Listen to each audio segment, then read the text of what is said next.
making disciples, transforming lives. Shalom Bapak Ibu semua, sukacita bisa kembali melayani di GMS Jakarta Barat. Saudara, hari ini saya akan sampaikan khotbah seri ibadah ini, lanjutannya adalah ibadah ketiga. Saya akan membagikan 4 poin, tapi di ibadah ini 2 poin. Bagaimana kita bisa menemukan tuntunan Tuhan dalam kehidupan kita. Kita mumpung ini masih di awal tahun dan kita masih dalam momen puasa. Saya nggak ngerti apakah saudara ada dalam sebuah persimpangan. Saudara sedang berdoa untuk minta atau mencari kehendak Tuhan. Apakah keputusanku ini memang kehendak Tuhan? Kita seringkali berada di bawah bayang-bayang atau kabut. Kita nggak yakin kemana kita mau melangkah. Mungkinkah saudara ada dalam pergumulan, saudara, apakah saudara ini harus memilih bekerja di perusahaan A atau di perusahaan B? Atau apakah saudara ini yakin, saudara sedang mencari tuntunan Tuhan, apakah orang ini adalah pasangan hidupku? Atau saudara itu ingin menyekolahkan anak saudara? Apakah benar keputusan bahwa anak saya ini akan sekolah di kota tertentu, atau di dalam negeri atau di luar negeri? Saudara ingin mencari konfirmasi apakah ini betul kehendak Tuhan. Atau saudara ini ingin berpartner dengan sebuah perusahaan. Apakah kemitraan ini memang betul-betul kehendak Tuhan? Atau jangan-jangan nanti akhirnya buruk? Atau Anda ini ingin mengambil sebuah proyek, apakah betul proyek yang Anda ambil ini adalah kehendak Tuhan? Jangan-jangan ujungnya saya ditipu, jangan-jangan ini bukan kehendak Tuhan. Atau mungkin saudara berencana mau pindah kota atau pindah rumah. Saudara, dan semoga itu bukan pindah gereja. Dalam kehidupan ini kita seringkali ada dalam persimpangan. Nah, mumpung di awal tahun ini, penting untuk kita ini mencari kehendak Tuhan, menemukan tuntunan Tuhan. Sebetulnya apa sih yang menjadi kehendak Tuhan dalam kehidupan kita, saudara? Nah, prinsipnya adalah keputusan-keputusan kita itu akan menentukan masa depan kita. Faktanya, siapa Anda hari ini itu adalah akumulasi dari hasil keputusan-keputusan yang Anda buat di masa lalu. Itulah sebabnya mengambil keputusan itu penting. Kita perlu tahu bahwa Tuhanlah yang menuntun kita di dalam pengambilan keputusan. Karena apa yang kita putuskan akan menentukan masa depan kita. Saudara, nah hari ini kita tahu di masa lalu kita mungkin mengambil keputusan yang salah. Kita semua ini punya satu kesamaan. Kita ini punya penyesalan-penyesalan dalam kehidupan. Kita berharap, aduh dulu kenapa kok saya bangun hubungan sama orang ini. Aduh andai aku gak ketemu sama orang ini. Andai dulu saya tahu apa yang harus saya putuskan. Itu sebabnya hari ini ada penyesalan-penyesalan. Dan kita gak kepingin orang tahu apa penyesalan kita. Karena itu adalah kesalahan-kesalahan yang kita lakukan di masa lalu. Saudara, orang kalau mundur dari gereja, seringkali juga menyembunyikan, saudara, hal-hal atau kesalahan-kesalahan yang mereka gak ingin orang tahu. Penyebab orang juga gak mau gabung dalam kelompok kecil atau CG, itu adalah karena mereka takut hal-hal atau kebodohan-kebodohan, keputusan yang salah di masa lalu, atau hal-hal yang dia lakukan yang gak berkenan atau yang salah, itu diketahui orang. Bapak Ibu, kita punya kesamaan. Apa kesamaannya? Kita punya penyesalan-penyesalan dalam kehidupan. Kita pernah mengambil keputusan yang salah di dalam kehidupan ini. Saudara. Nah, coba kita buka satu ayat. Ada kabar baik, saudara. Kabar baiknya adalah kita mungkin gak bisa mengubah masa lalu kita. Tapi kita bisa mengubah masa depan kita. Dengan keputusan-keputusan yang benar yang kita lakukan. Nah, Amsal 3 ayat 5 sampai 6. Amsal 3 ayat 5 sampai ayat yang ke-6. Percayalah kepada Tuhan dengan segenap hatimu. Janganlah bersandar kepada pengertianmu sendiri. Akuilah dia dalam segala lakumu, maka ia akan meluruskan jalanmu. Katakan, ia akan meluruskan jalanmu. Versi The Message dikatakan begini, trust God from the bottom of your heart. Don't try to figure out everything you do, everywhere you go. He is the one who will keep you on track. Dialah yang akan membuatmu terus berada di dalam jalurnya atau jalan Tuhan. Versi CEV, Contemporary English Version. With all your heart, you must trust the Lord and not your own judgment. Always let Him lead you. And He will clear the road for you to follow. Dia akan meluruskan jalanmu, dia akan membersihkan jalanmu supaya jalanmu itu jelas kemana engkau itu harus jalan. Jadi ini janji Tuhan buat kita. Tuhan kita adalah Tuhan yang baik. Sama seperti Bapa, kalau Anda itu orang tua, Anda nggak ingin anak saudara itu jalan tanpa arahan atau tanpa tuntunan. Pasti orang tua yang baik akan menuntun anaknya. Bapa adalah Bapa yang bertanggung jawab. Dia tidak akan membiarkan kita tersesat atau salah jalan. Dia nggak mau hidup kita hancur karena kita mengambil keputusan-keputusan yang salah. Itulah sebabnya Tuhan itu berkata, percayalah kepada dia dengan segenap hatimu.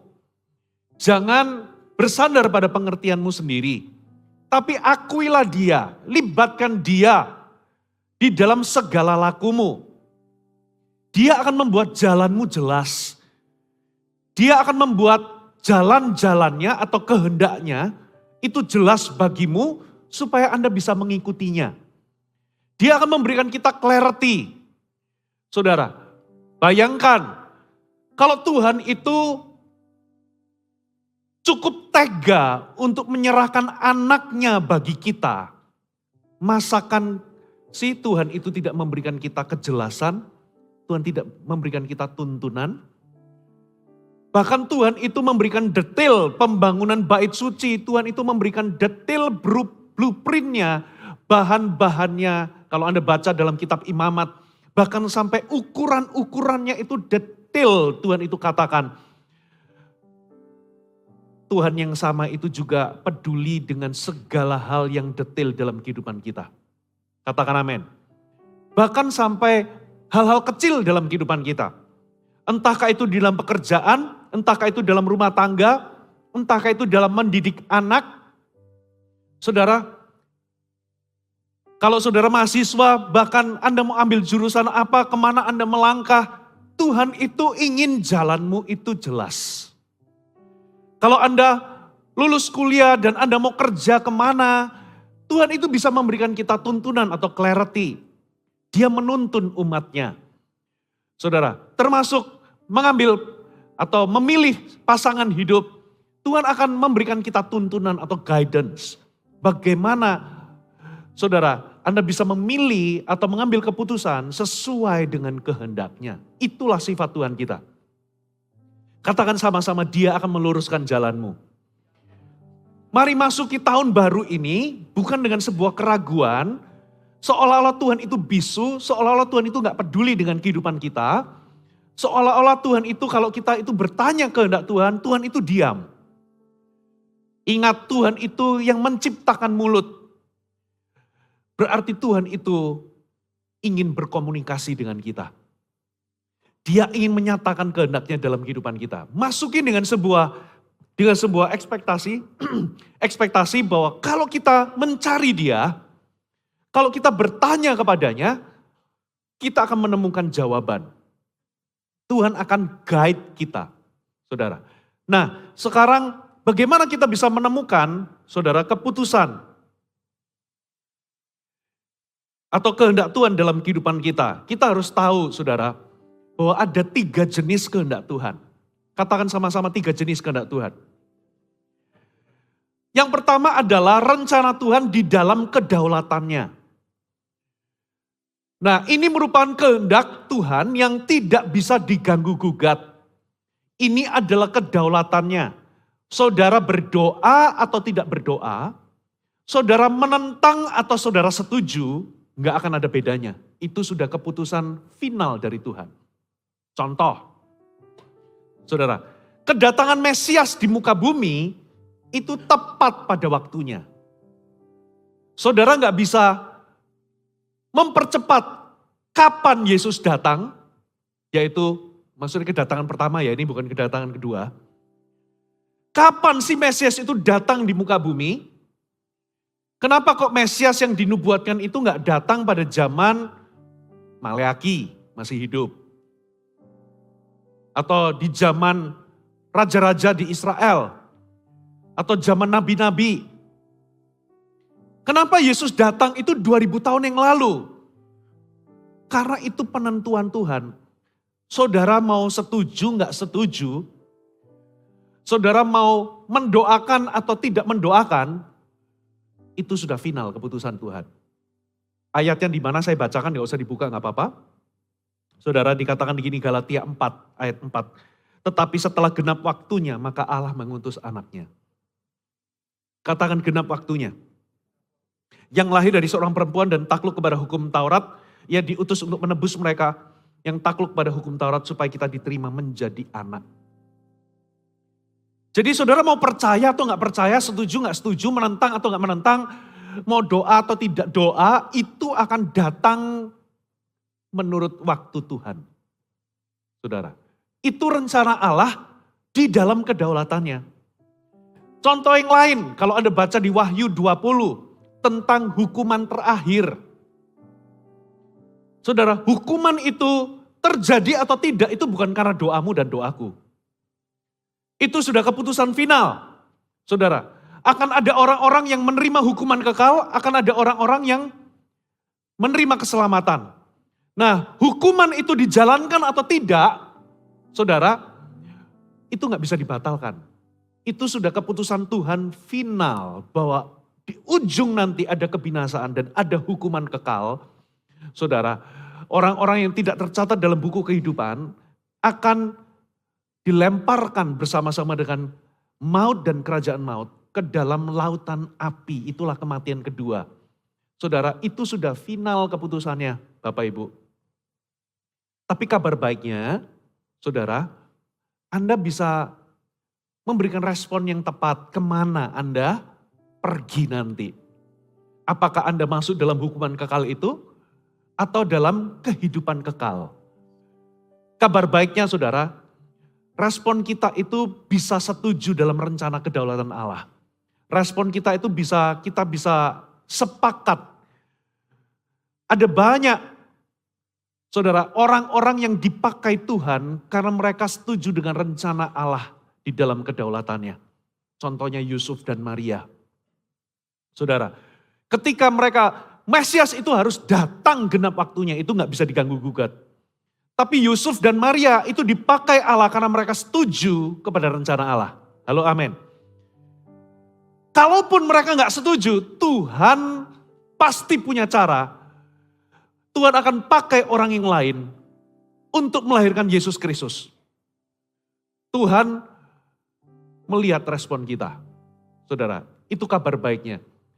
Banyak contoh hamba-hamba Tuhan di Alkitab. Mereka itu dipakai Allah karena mereka itu inline dengan rencana kedaulatan Tuhan yang gak bisa diganggu gugat. Yang kedua, saudara, jenis keputusan atau kehendak Tuhan yang kedua adalah moral. Kehendak Tuhan di dalam moral dalam kehidupan kita. Nah, kehendak Tuhan ini bicara tentang kehendak Tuhan yang berbicara mengenai cara hidup umatnya. Dan cara hidup umatnya ini berkaitan dengan moral. Dan itu semua sudah dituangkan di dalam Alkitab. Semuanya sudah dituangkan, sudah jelas. 10 perintah Allah, jangan ada padamu Allah lain. Saudara, hormatilah ayah ibumu. Termasuk, saudara, jangan mencuri, jangan membunuh, jangan mengingini. Semuanya sudah tercantum. Bahkan di dalam perjanjian baru 1 Tesalonika 4 ayat 3 mengatakan begini. Karena inilah kehendak Allah, titik 2. Pengudusanmu, katakan pengudusanmu. Saya ulangi, inilah kehendak Allah, titik 2. Pengudusanmu. Ini namanya sanctification. Maksudnya bagaimana? Ketika Anda lahir baru, Anda dibasuh oleh darah Yesus. Anda dikuduskan bukan karena perbuatanmu. Tapi, saudara, di dalam jiwamu, saudara bisa saja masih kotor. Bisa saja di dalam jiwamu itu masih ada sikap memberontak. Saudara, masih saja ada tabiat-tabiat kedagingan. Nah, itu yang dinamakan Tuhan itu terus mau bekerja untuk our sanctification, itu namanya pengudusan. Kita memang dikuduskan waktu kita dibasuh oleh darah Yesus, tapi Tuhan ingin mengubah karakter kita. Tuhan ingin mengeluarkan Mesir dari dalam hati kita. Itu namanya pengudusan. Apa itu pengudusan? Dikatakan begini, yaitu supaya kamu menjauhi percabulan. Supaya kamu masing-masing mengambil seorang perempuan menjadi istrimu sendiri. Dan hidup dalam pengudusan dan penghormatan. Bahkan dalam keinginan hawa nafsu seperti yang dibuat oleh orang-orang yang tidak mengenal Allah. Dan supaya dalam hal-hal ini, orang jangan memperlakukan saudaranya dengan tidak baik. Atau tidak senonoh maksudnya. Atau memperdayakannya. Karena Tuhan adalah pembalas dari semuanya ini. Seperti yang telah kami katakan dan tegaskan dahulu kepadamu. Allah memanggil kita. Bukan untuk melakukan apa yang cemar, melainkan melakukan apa yang kudus. Nah, kehendak Tuhan dalam moral itu semua sudah dituangkan. Tuhan gak perlu menjawab lagi karena itu sudah jelas di dalam Alkitab. Ada amin. Kalau Anda pacaran, lalu pacar saudara ngomong begini, sayangku, kan kita ini sudah membangun hubungan, ke depan toh kan juga sudah bakal menikah, aku sudah yakin sama kamu. Daripada kamu ngekos, aku juga ngekos, biayanya gede. Kita sekamar aja ya. Itu sudah gak perlu lagi tanya Tuhan. Tuhan, apakah ini kehendakmu? Aku tidur sekamar dengan dia. Itu sudah gak perlu. Kenapa? Itu semua sudah dituangkan di dalam Alkitab. Halo, amin. Termasuk Alkitab katakan, kita ini harus apa? Ngomong begini, dikatakan masing-masing mengambil seorang perempuan menjadi istrimu sendiri. Katakan seorang perempuan. Ini udah gak perlu tanya lagi. Tuhan, bolehkah aku punya 2? Udah gak perlu tanya lagi. Saudara, ada amin? Loh, bahkan ada orang yang menipu dirinya sendiri. Alkitab berkata istri itu penolong. Kalau istriku 2 kan penolongnya tambah banyak. Nah, itu sudah menipu dirimu sendiri, saudara. Kalau kayak gitu sudah jelas. Dan Alkitab juga sudah berkata, saudara, hendaklah laki-laki mengambil seorang perempuan untuk menjadi istrinya. Istri mengambil laki-laki sebagai Tuhan, gimana ini? Saudara, zaman sekarang jeruk bisa kawin sama jeruk. Itu sudah jelas, gak usah ditanya lagi. Apakah kehendakku? Kehendakmu ya Tuhan, Tono menikah dengan Tony. Sudah, itu gak perlu ditanya. Kalau cara hidup atau standar moral Alkitab, itu semua sudah tertuang. Itulah sebabnya semakin Anda mengenal standar moral Alkitab, semakin Anda itu akan dengan mudah menangkap kehendak Tuhan sejelas mungkin dalam kehidupan saudara. Kalau Anda nggak paham prinsip Alkitab, apa yang Tuhan larang dan apa yang Tuhan izinkan, saudara, Anda akan sulit untuk melihat kehendak Tuhan dalam kehidupan Anda secara pribadi dengan jelas. Coba contoh, waktu dulu kita kecil, kita itu bisa tahu apa saudara? Tahu apa yang gak boleh, apa yang bikin papa mama kita marah, kita bisa tahu. Saudara, betul gak? Makanya ini kita bisa tahu, kenapa saudara? Karena Anda mengenal mereka. Nah kalau Anda itu kenal mana yang dilarang dan mana yang gak dilarang, karena orang tua saudara sudah menjelaskannya kepada saudara, Anda bahkan tahu jam berapa harus pulang ke rumah. Saudara, nah semakin Anda tahu, saudara, Anda akan tahu saudara tanpa orang tua saudara itu ngasih tahu lagi. Karena semuanya sudah jelas. Anda gak perlu nanya lagi, boleh gak ma, pergi sama teman pulang jam 12 malam itu gak perlu lagi tanya. Karena apa? Kalau Anda nanya malah dimarahin. Nah semakin Anda itu tahu apa yang Tuhan kehendaki secara moral yang tertuang dalam Alkitab, semakin jelas kehendak Tuhan dalam kehidupan saudara. Nah yang ketiga sekarang saudara, jenis yang ketiga itu adalah kehendak Tuhan bagi hidup Anda secara pribadi. Coba kita buka satu ayat, 1 Korintus 1 ayat 1. Dari Paulus yang oleh kehendak Allah dipanggil menjadi rasul Yesus Kristus. Oleh kehendak Allah dipanggil menjadi rasul. Tidak semua orang itu jadi rasul. Tapi Paulus ini bisa beroleh pengertian bahwa kehendak Tuhan atas hidupnya adalah menjadi rasul. Jadi apa itu kehendak Tuhan secara pribadi? Itu adalah pengertian tentang apa yang Tuhan ingin lakukan dalam kehidupan Anda secara pribadi. Sebuah pengertian apa yang menjadi keinginan Tuhan untuk Anda lakukan dalam kehidupan Anda secara pribadi. Gak semua orang jadi rasul, tapi Paulus itu bisa tahu bahwa dia terpanggil untuk menjadi rasul. Itulah kehendak Tuhan secara pribadi dalam kehidupan saudara. Nah, pertanyaannya, bagaimana kita bisa tahu kehendak Tuhan secara pribadi dalam kehidupan kita?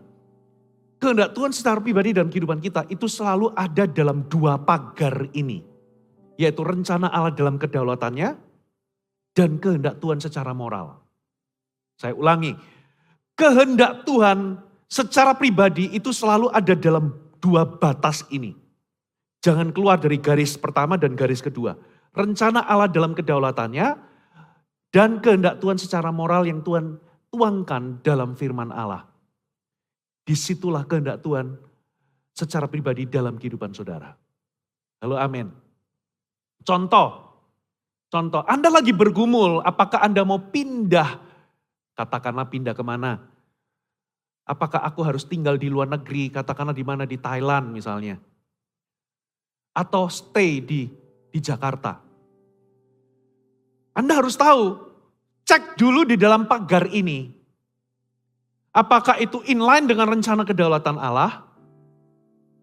Apakah itu inline dengan dengan kehendak Tuhan secara moral? Contoh, kalau ternyata kepergian Anda ke Thailand adalah Anda bekerjanya itu berubah, maaf ya, gender.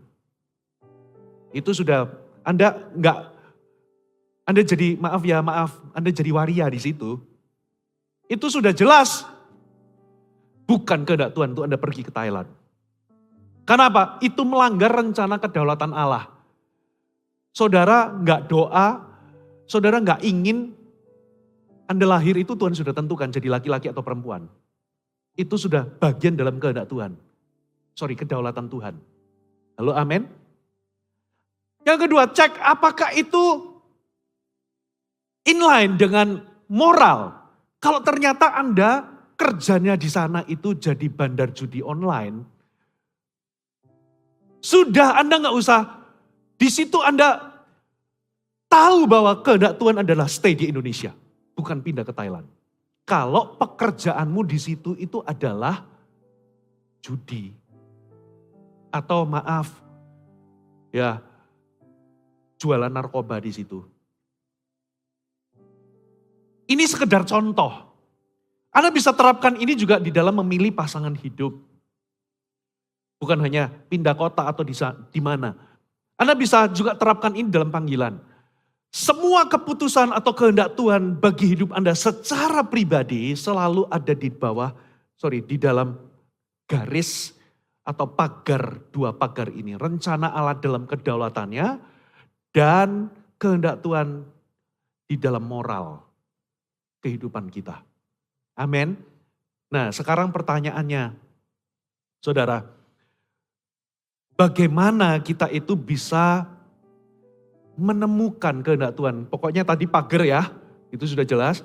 Sekarang bagaimana kita ini bisa mendapatkan atau menemukan tuntunan Tuhan untuk kehendak Tuhan secara spesifik dalam kehidupan kita. Kan di dalam kehidupan ini pasti ada banyak keputusan-keputusan spesifik berkaitan dengan kehidupan kita yang harus kita ambil. Saudara, saya akan bagikan 4 hal untuk menolong saudara menemukan kehendak Tuhan. Tapi di ibadah ini saya bagi cuma 2. Nanti lanjutannya ibadah ketiga, saudara harus datang lagi kebaktian di sini, saudara, atau ikuti secara di streaming, di YouTube gitu ya. Nah, yang pertama catat baik-baik saudara, 4 hal penting yang perlu kita pahami. Yang pertama, ketaatan, katakan ketaatan. Jadi tantangan kita untuk menemukan kehendak Tuhan dalam kehidupan kita itu bukanlah mendengar suara Tuhan, bukan. Tapi tantangannya adalah apakah hati kita itu siap untuk taat. Tantangannya itu bukan karena apakah Tuhan itu bicara atau tidak dalam kehidupan kita, karena Tuhan itu pasti bicara. Dia itu peduli dengan setiap detil kehidupan kita. Kalau Anda jadi orang tua sering dianggap cerewet sama anak saudara, ya, kenapa? Karena kita itu selalu kasih tahu, bicara, sampai-sampai anak kita ngomong kita cerewet. Dari mana kita mewarisi sifat itu? Bukan karena Tuhan cerewet, tapi Tuhan itu berbicara atas umatnya. Saudara jadi orang tua itu bukan karena Anda cerewet, tapi karena memang Anda peduli kepada anak saudara, maka Anda berbicara kepada anak saudara. Katakan amin. Tuhan yang sama pasti berbicara. Jadi tantangannya itu bukan pada apakah Tuhan bicara atau tidak. Tantangannya juga bukan apakah karena kita itu gak bisa dengar suara Tuhan. Karena kebenarannya adalah, kalau Anda sudah lahir baru, kalau Anda sudah terima Yesus, roh Anda itu hidup, Anda lahir baru, Anda punya nature yang baru, dan Alkitab katakan domba-dombanya itu akan mendengar suara gembalanya. Jadi Anda pasti bisa mendengar suaranya. Mungkin, saudara, kenapa Anda gak mendapatkan tuntunan? Itu karena Anda memang gak bulat hati untuk taat. Katakan tidak bulat hati untuk taat. Saya mau kasih contoh, coba kita buka satu ayat ya. Satu ayat, kembali ayat yang tadi Amsal 3 ayat 5-6. Coba perhatikan ayat ini. Percayalah kepada Tuhan dengan segenap hatimu. Katakan segenap hatimu. Kita kadangkala percaya kepada Tuhan itu enggak segenap hati, tapi sebagian hati. Sebagian yang lain kita itu sebetulnya punya pilihan sendiri sudahan. Contoh, saya mau kasih contoh. Tadi pagi saya juga kasih contoh yang sama. Tema yang berbeda tapi ya. Saudara pernah enggak saudara sama pasangan sama istri saudara itu nanya, aku mau pakai baju warna merah atau kuning? Tanya sama suaminya nih. Istri saya juga sering menanyakan itu. Merah atau kuning? Gitu ya. Yang warna ini atau warna ini. Waktu saya jawab merah, dia pakainya kuning. Oke, sekali-sekali gak apa-apa. Lain kali, pakai yang batik corak ini atau corak ini. Saya ngomong corak yang biru itu, dia pakai corak yang merah. Oke, gak apa-apa. Lama-lama, kamu nanya, tapi waktu tak jawab kamu pilih yang lain. Makan juga sama. Mau makan rawon atau soto? Saya jawab soto, dia makannya rawon. Siapa yang suami istri sering begini? Liburan kemana enaknya? Kemana? Ke Bandung atau ke Jogja? Anda ngomong ke Jogja, jadinya ke Bandung. Kenapa saudara? Karena seringkali kita itu waktu tanya kehendak Tuhan, Dari awal sebetulnya kita ini sudah punya pilihan. Jadi kita itu tanya sama Tuhan, itu cuma mau tahu pendapat Tuhan itu apa. Tapi sebetulnya hati kita itu sudah sebagian, kita ini nggak percaya segenap hati kepada Tuhan. Dari awal nggak bulat hati, di hati dan pikiran itu nggak bulat. Saudara, untuk memberikan, untuk taat hanya kepada arahan Tuhan. Buktinya apa? Kita tanya itu sebetulnya kita itu tanya untuk mencocokkan. Kalau pas sama pilihan kita, konfirmasi. Tapi kalau nggak pas ya pilihanku tetap. Betul nggak? Contoh saya seringkali kan ini misalnya desain. Desain untuk KKR, A, B, C, apa, worshipnet atau apa. Kadang biasanya tim kita itu kasih desain itu ada beberapa pilihan. Biasanya 3 atau sampai 5 pilihan desain. Lalu kadang semuanya sudah bagus. Terus saya bingung mau pilih yang mana. Tapi sebetulnya saya sudah punya pilihan. Ini yang menurut saya bagus. Saya tanya ke istri saya Lena. Yang mana yang bagus? Yang keempat. Tetap yang saya ACC yang nomor 1. Tapi kalau jawabannya nomor 1, oh ya pas aku juga milih nomor 1. Sepakat kita. Sebetulnya itu bukan karena, saya tanya bukan karena saya itu ingin taat. Tapi saya tanya itu cuman ingin tahu aja. Tuhan itu tidak akan memberikan jawaban kalau Anda kerap kali tanya, tapi Anda selalu nggak taat. Coba ya kita buka satu ayat ini keluar. Ini ayat yang saya bagikan tadi pagi. Saya bagikan tentang mengapa kita perlu mendengar respon Tuhan dalam doa. Ya, coba saudara buka 1 Samuel 23 ayat 2. 1 Samuel 23 ayat 2. Lalu bertanyalah Daud kepada Tuhan, apakah aku akan pergi mengalahkan orang Filistin itu? Jawab Tuhan kepada Daud, pergilah, kalahkan orang Filistin itu dan selamatkan Kehila. Dia tanya karena mau melawan orang Filistin, Tuhan jawab, go. Saul ternyata juga tanya. Coba 1 Samuel 14 ayat 37. Kalau sudah muncul ayatnya kasih jempol ya. Oh udah muncul. Saul bertanya kepada Allah, bolehkah aku mengejar orang Filistin itu? Akan kau serahkankah mereka ke dalam tangan orang Israel? Kita baca respon Tuhan 1, 2, 3. Tetapi pada hari itu ia tidak menjawab Saul. Oke, pertanyaannya, kenapa kok Tuhan gak jawab? Sederhana, saudara. Kalau Anda pernah lihat konteksnya, saudara, sebelumnya Saul itu sudah ditolak sama Tuhan. Kenapa? Karena Saul gak taat. Disuruh menghabisi Amalek, gak dihabisin. Rajanya disisain. Ternak-ternak yang terbaiknya gak dibunuh. Padahal suruh tumpas semuanya.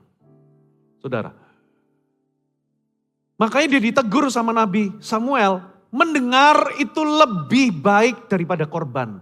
Taat itu lebih baik daripada memberikan korban.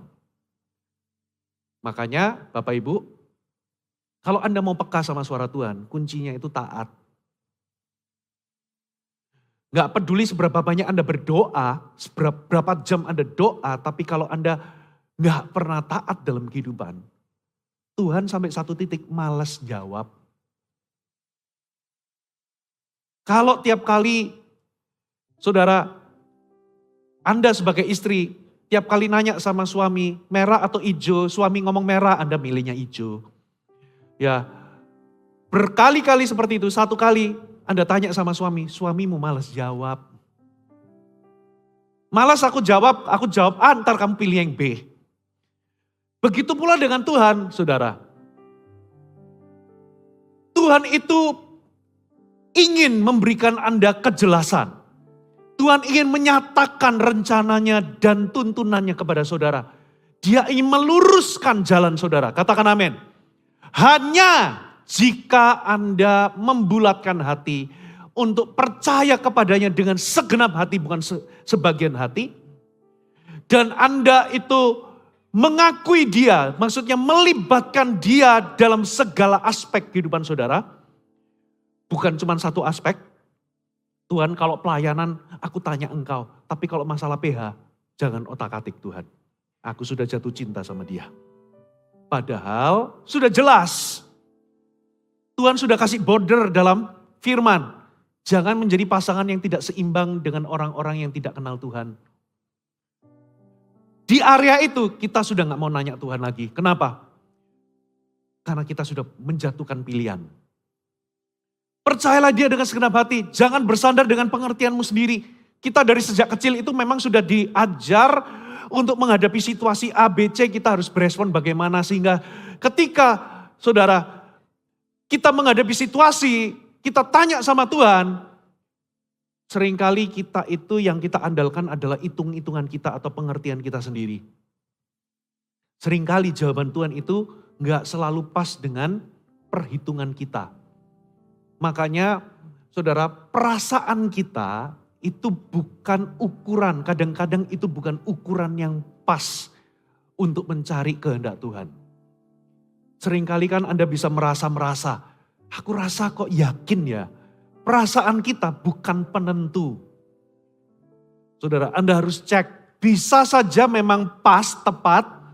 Tapi perasaan itu bukan ukuran. Ukurannya adalah apa respon Tuhan. Apa jawaban Tuhan. Katakan amin. Kalau Anda percaya dengan dia segenap hati. Mengakui dia dalam segala langkah hidup Anda. Maksudnya melibatkan dia dalam segala aspek. Lalu Anda itu gak bersandar pada pengertian sendiri. Anda membulatkan hati bahwa Anda akan taat kepada arahan Tuhan saja. Bukan opsi-opsi Anda. Tuhan akan memberikan kejelasan. Dia akan membuatmu mengerti kehendak Tuhan. Katakan amin. Anda akan menemukan kehendak Tuhan dengan jelas. Kalau dari awal Anda sudah buang semua opsi dulu dan Anda memilih untuk taat kepada opsinya Tuhan saja. Halo, amin.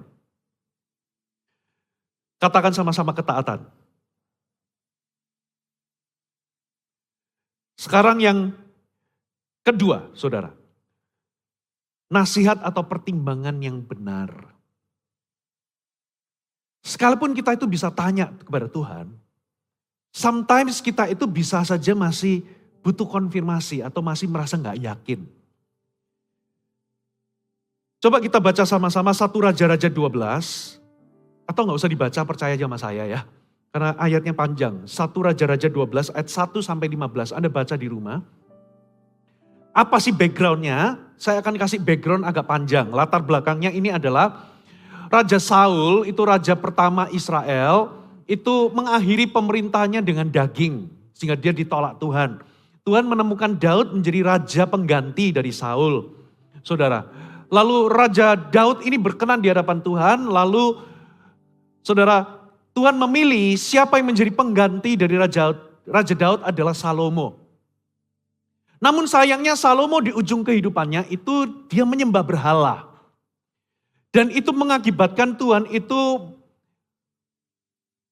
memakai Nabi Ahia untuk menubuatkan bahwa kerajaanmu akan pecah menjadi dua. Yang satu, kerajaan utara itu di dalam nubuatan itu akan diambil oleh Yerobeam. Siapakah Yerobeam? Yerobeam itu bukan anaknya, tapi salah satu pejabat tinggi di dalam pemerintahannya. Nabi Ahia itu juga akhirnya bernubuat kepada Yerobeam bahwa kamu nanti akan menjadi pengganti. Kamu akan jadi raja kerajaan utara. Saudara. Nah, Salomo itu gak suka sama nubuatan itu. Diburulah Yerobeam sehingga Yerobeam itu sampai akhirnya lari. Lalu apa yang terjadi? Diangkatlah anaknya yaitu Rehabeam. Ini adalah cucunya Daud menjadi pengganti dari Salomo. Lalu apa yang terjadi, saudara? Singkat cerita ya, saudara. Rehabeam ini dipilih oleh rakyat sebetulnya. Dengan catatan supaya Rehabeam ini menjalankan pemerintahan itu berbeda dengan ayahnya. Karena Salomo itu cukup keras. Jadi Salomo itu membebani kerja dan pajak itu begitu berat kepada rakyat. Nah, rakyat itu mengajukan permintaan supaya Rehabeam ini menjadi raja yang berbeda dari ayahnya. Nah, permintaan ini diharapkan diluluskan. Apa sih permintaannya? Supaya meringankan beban rakyat. Supaya dia ini menjadi servant leaders. Menjadi pemimpin yang melayani. Supaya mereka itu loyal kepadamu. Tapi apa yang terjadi, saudara? Rehabeam itu pertama tanya kepada para tua-tua, yaitu penasihat-penasihatnya ayahnya. Ternyata penasihat-penasihat ayahnya ini sekalipun loyal kepada Salomo, tapi penasihat-penasihat ayahnya ini, orang-orang tua ini, tahu kesalahan-kesalahan dari Salomo, ayahnya Rehabeam. Itulah sebabnya para penasihat ini ngomong begini, luluskan permintaan mereka, saudara, supaya mereka bisa loyal kepadamu. Tapi rupa-rupanya Salomo ini gak tanya sama orang-orang tua ini. Tapi dia tanya sama teman-temannya yang seusia sama dia. Saudara harus tahu, sebagai anak, dia itu kepingin jadi papanya. Dia itu kepingin sukses seperti papanya. Dia itu ngelihat papanya itu keras. Tapi sukses. Makanya dalam hati dia itu, waktu dia harus ngambil keputusan diluluskan atau enggak permintaan rakyat ini, dia itu ada pergumulan dalam dirinya. Dia tanya sama tua-tua, tapi dia juga tanya sama yang muda. Sayangnya yang muda ngomong begini, keras saja supaya mereka itu hormat kepadamu. Supaya kamu itu enggak direndahkan. Supaya mereka itu respect. Singkat cerita, dia ambil dua nasihat ini, dia timbang, kemudian dia memilih jawaban yang kedua. Dari situ pecahlah rakyat, saudara. Tergenapilah, saudara, sebagian rakyat akhirnya memberontak dan memilih Yerobeam jadi raja. Tergenapilah nubuatan, saudara. Yerobeam akhirnya menjadi raja Israel atas 10 suku. Tapi Tuhan kan sudah bernubuat sama Nabi Ahia kepada Salomo. Tuhan itu masih mempertimbangkan ayahmu Daud. Itulah sebabnya kamu gak akan, keturunanmu tetap jadi akan raja tapi dikasih cuma 2 suku. Israel Selatan, jadi kerajaan Yehuda. Saudara, nah coba kita flashback sedikit. Kalau misalnya Rehabeam itu mendengarkan nasihat yang bijak. Kalau ya Rehabeam itu tahu kepada siapa dia itu bertanya, yaitu kepada orang-orang yang bijak, orang-orang yang berpengalaman, orang-orang yang penuh dengan Roh Kudus dan penuh dengan hikmat. Dia nggak asal pilih sembarang orang. Saya percaya sejarahnya akan beda. Saudara. Sejarah Israel itu akan beda. Nah, apa poinnya buat kita, saudara? Bagaimana Tuhan itu memberikan kejelasan kehendaknya atas kehidupan kita secara pribadi. Yang pertama, saudara harus jadi pribadi yang taat. Kalau Anda tanya sama Tuhan, bulatkan hatimu bahwa Anda itu siap untuk mentaati. Buang semua opsi dulu, itu prosesnya. Baru Tuhan akan memberikan kejelasan. Tuhan akan memberikan tuntunan dengan jelas. Lalu yang kedua, Anda bisa, kalau misalnya Anda berdoa, Anda sudah dengar Tuhan bicara atau Tuhan menyatakannya, tapi Anda masih belum terlalu yakin, Anda bisa pergi bertanya kepada orang-orang yang bijak. Katakan amin. Orang-orang yang Anda tahu, mereka-mereka ini punya wawasan, mereka-mereka ini kenal Alkitab, dan mereka bisa memberikan bijak. Memberikan keputusan yang bijak, pendapat yang bijak, nasihat yang bijak. Bahkan ayah dari Rehabeam, Salomo sendiri pernah ngomong begini. Coba kita buka ayatnya.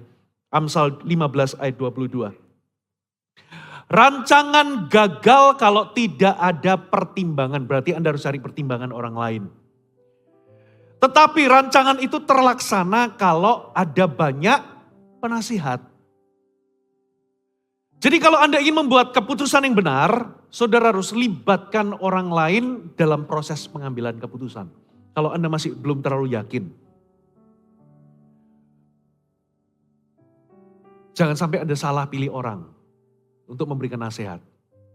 Gimana ya, saya ini kok hubunganku sama suami, dengan suami itu kok, aduh, tambah lama kok tambah gak baik. Anda kalau pergi kepada orang yang salah, gak apa-apa cerai. Hati-hati saudara. It's okay, semua orang toh melakukannya. Seringkali ada banyak nasihat itu berupa pembenaran-pembenaran. Carilah orang yang bisa jujur kepada Anda, tidak sungkan untuk memberitakan kebenaran kepada saudara. Makanya di dalam kelompok sel, di dalam CG, kenapa penting kita itu harus masuk dalam CG? Karena di situ ada Tuhan itu bisa bergerak melalui sesama saudara seiman, memberikan nasihat yang bijak kepada kita. Biasanya Anda akan temukan tuntunan di situ. Ada konfirmasi di situ bahwa yang Anda putuskan ini adalah kehendak Tuhan. Katakan amin. Saudara, penting untuk Anda masuk dalam komunitas supaya Anda tahu kepada siapa Anda pergi. Nah, seringkali dalam komunitas, saya seringkali juga ngomong, hal yang paling sulit di dalam komunitas itu adalah ketika kami harus berkata jujur.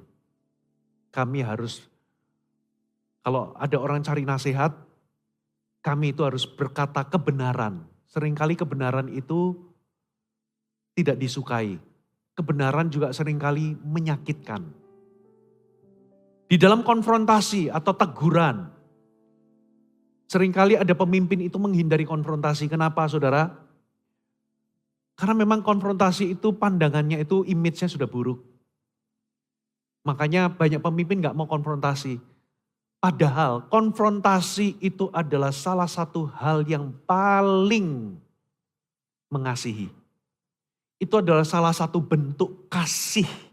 Kalau Anda cukup peduli sama seseorang, Anda akan mengatakan kebenaran kepada orang itu. Katakan amin.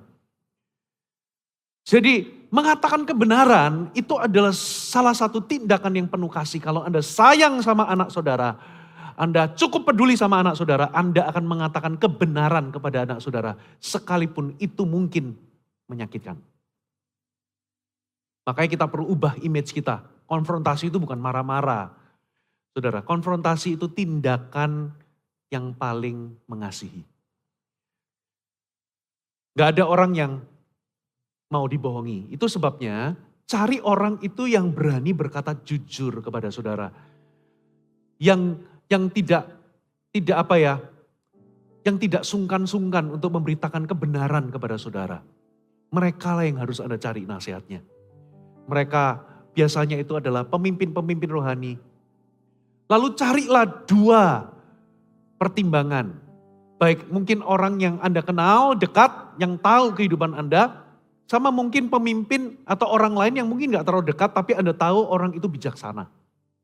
Supaya Anda tahu, karena ada banyak pertimbangan rencana itu terlaksana. Jadi bukan cuma satu, tapi beberapa. Kenapa alasan orang itu gak mau dengar nasihat?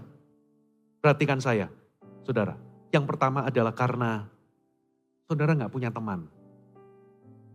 GMS berusaha semaksimal mungkin sampai hari ini supaya Anda itu gak jadi orang asing di sini. Supaya Anda itu gak jadi lone wolf.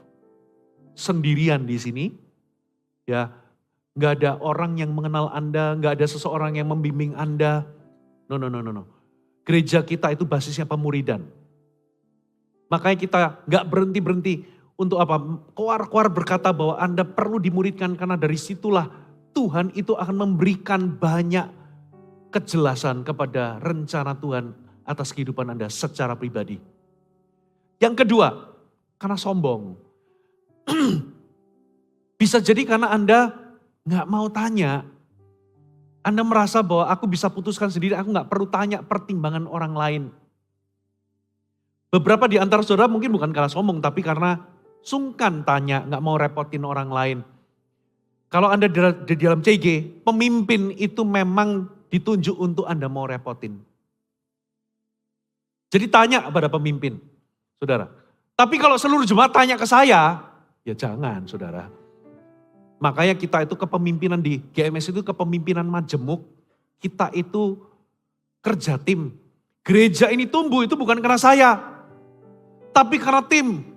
Katakan amin. Gereja ini tumbuh bukan karena pendetanya hebat. Puji Harsono, Philip Mantova atau siapa. No, gereja ini bisa tumbuh itu karena kerja tim kepemimpinan majemuk. Saudara, karena ada Pastor Philip, ada gembala-gembala yang lain, ada pemimpin-pemimpin yang lain. Gereja ini juga bisa tumbuh itu karena apa? Ada banyak sponsor-sponsor, ada banyak CGL-CGL, ada banyak coach-coach dan TL-TL yang berdiri untuk visi. Kita membangun bersama. Saudara, memang saya punya peran di dalam kepemimpinan. Tapi maju tidaknya itu bukan karena satu-satunya faktor itu karena saya. Sekalipun peran saya penting. Tapi gereja ini tumbuh atau tidak itu karena banyaknya pemimpin. Saudara, jangan semuanya lari ke saya. Banyak pemimpin-pemimpin yang Anda bisa tanya, yang cukup peduli untuk kehidupan Anda. Jadi tengok kanan kiri, jangan sombong. Amin. Yang pertama apa? Nggak punya teman. Nggak punya komunitas. Yang kedua apa? Jangan sombong. Yang ketiga, ternyata jawabannya adalah, kenapa?